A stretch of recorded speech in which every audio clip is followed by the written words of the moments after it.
I've got too many comics, so let's look at 10 in 10 minutes.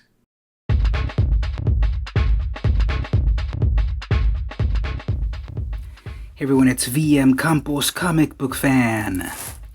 Let's look at some comic books. Were you a big Beavis and Butt-Head fan back in the day? Did you used to watch those fart knockers and just laugh? I know I did. One time I was laughing so hard I woke up my parents, and they got mad because I was watching Beavis and Butt-Head, but I'm gonna blame my brother. Anyway, so here we have Marvel Comics presents Beavis and Butt-Head #1. First issues are cool. If you look carefully, this is a gimmick cover. The 90s. Because we've got silver ink on various spots of the issue. Up over here, over here, over here. Missed opportunity on Butthead's teeth. Oh, and if you look carefully, it's also a newsstand edition. So this is a pretty rare newsstand edition of this great issue. You can see that it's been sun bleached in the side over here, unfortunately, so it's not in mint condition. Well, no problem, because I've got a second copy that's also newsstand edition. And so yeah, one for Beavis and one for Butt-Head.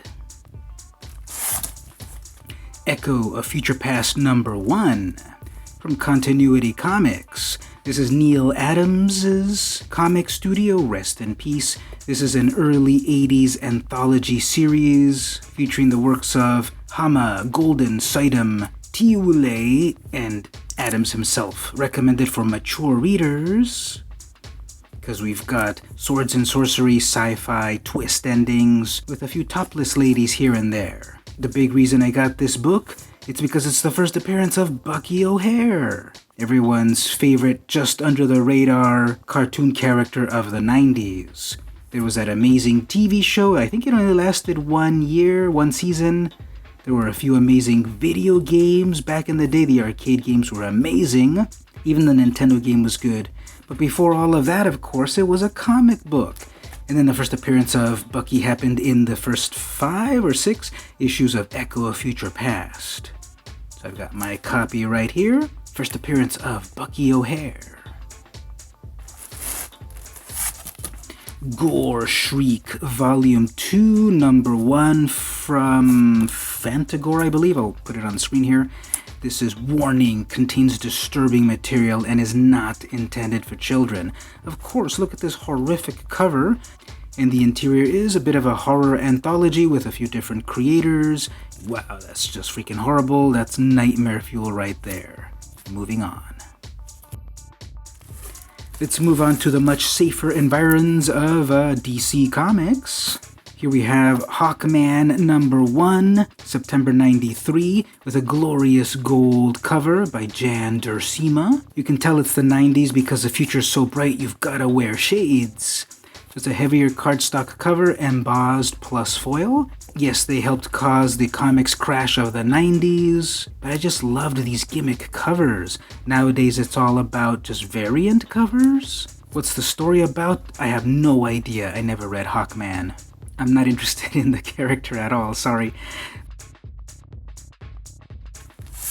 Speaking of 90s gimmicks, how about holograms? Nothing screams 90s like holograms. Here we have the Incredible Hulk from Marvel Comics, special 425th anniversary issue. And there's a whole bunch of different types of holograms that were published back in the day. Let's get a closer shot here. See if we can catch the light just right. I like the other style of hologram better than this style, even though this still looks nice. It's interesting. If you catch it in real life, it looks way better. Okay, I think we got it right there. So these will never show up as well as they could unless you're seeing them in real life. And again, this is another one of these, what's the story? I don't know, but this cover looks amazing. The 90s. Now, who would have thought that the furry comics from the 90s that we used to hide under the bed would now be front and center and worth big bucks?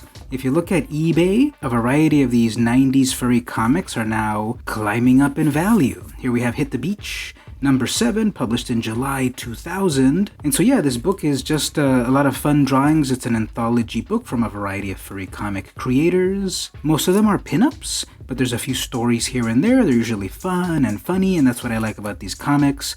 They're definitely of the time. They have a nostalgia factor to me because this is when I was off at college, going on the internet for the first time, going to alt.fan.furry on Usenet, and then actually seeing, wow, there's furry comics in real life. So when I would go to Comic-Con, I'd go over to the Radio Comics booth and they'd have a variety of different genre titles.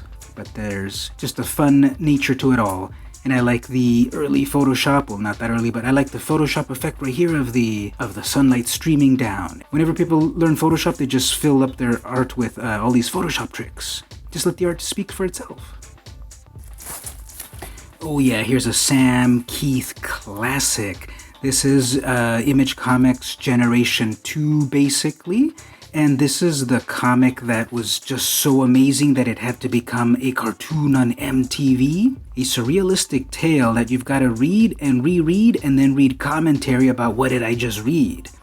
Every page is a beautiful sight to behold. Just such imaginative heights in this series. This is the regular direct edition. I've got a newsstand edition as well, which is pretty rare. Most Image comics were not on the newsstand, or if they were in very low quantities, and so I've got it over there somewhere, the newsstand edition. I've been trying to get the glow-in-the-dark edition, and it's not that it's incredibly expensive, but I'm always on the lookout to see if there's any deals.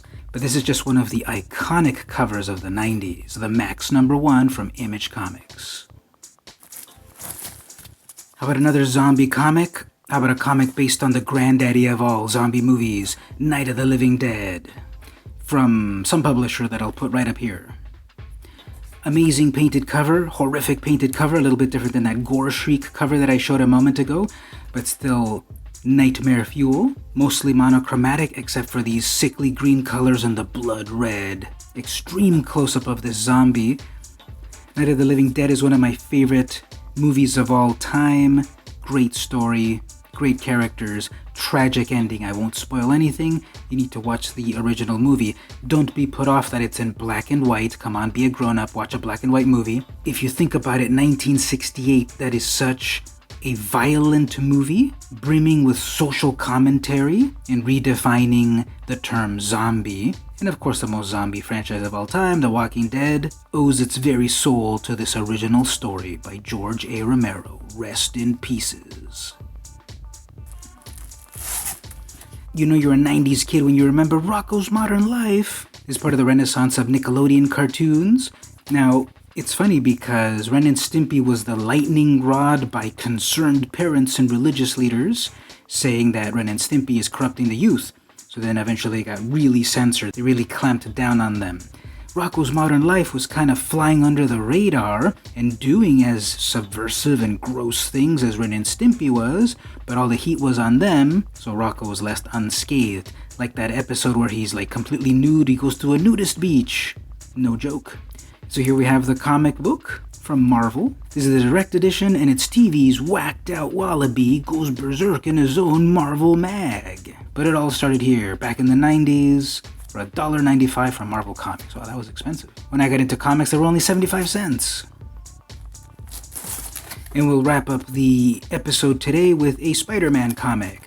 Specifically, Peter Parker, The Spectacular Spider-Man number 90. This is from 1984, newsstand edition. Ooh, I seem to have two of them. No big deal. But this is the first appearance of the black costume in this title. The black costume debuted in Marvel Secret Wars number 8, when Peter Parker, Spider-Man, goes off to Battle Planet. His costume gets destroyed, so okay, no problem, we'll make you this brand new costume made out of advanced technology, don't worry about it. And it turned out to be an alien symbiote. Now, at this point, we don't really know what's going on with it yet, and eventually, of course, we know that that would become Venom. And this is one of the early Black Cat, Felicia Hardy stories. And so right here, she's trying to get with Spider-Man. They kind of became friends with benefits during this time, 1984, very mature stories. She's trying to kind of go straight, trying to be with Peter. Actually, not Peter. That was one of the big plots, that she was in love with Spider-Man, not Peter Parker, and she actually dissed him hardcore when he revealed himself. He took his mask off and said, "This is me, Felicia, do you love me?" And she's all like, "Gross, you're a freaking nerd. Put your mask back on. I want to do it with Spider-Man, not you, nerd." And Peter's like, "Okay." And then so they have this special relationship with masks. Okay, so I got 2 of them in various conditions. They're both newsstand editions, and it's the first appearance of the alien costume in Peter Parker, the Spectacular Spider-Man number 90. Still only 60 cents. And that was 10 comics in 10 minutes. Which was your favorite? Tell me about it in the comments. If you really like this comic and my channel, don't forget to click that join button right here in YouTube to subscribe and pledge to the channel on a monthly basis. I would really appreciate it. If you can't quite pledge at the moment, no worries. Click that thanks button on YouTube to send a personalized message, which also helps support the channel. A thanks is way better than a like, and I would appreciate it so much. In any event, this has been vmcampos, and I'll see you in the next video.